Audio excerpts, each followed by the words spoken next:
Okay na siguro tong akin. Ay, ayun pa. Yan, okay na to.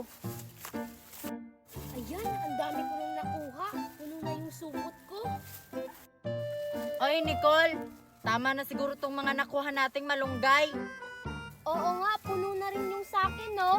Ibang gulay na naman yung kunin natin. O tara na guys, ang init kasi dito. Oy, Marian, antay! Hoy, Lindimi, tama na yan. Tayo na. Ano ba yan? Iniwan nila ako.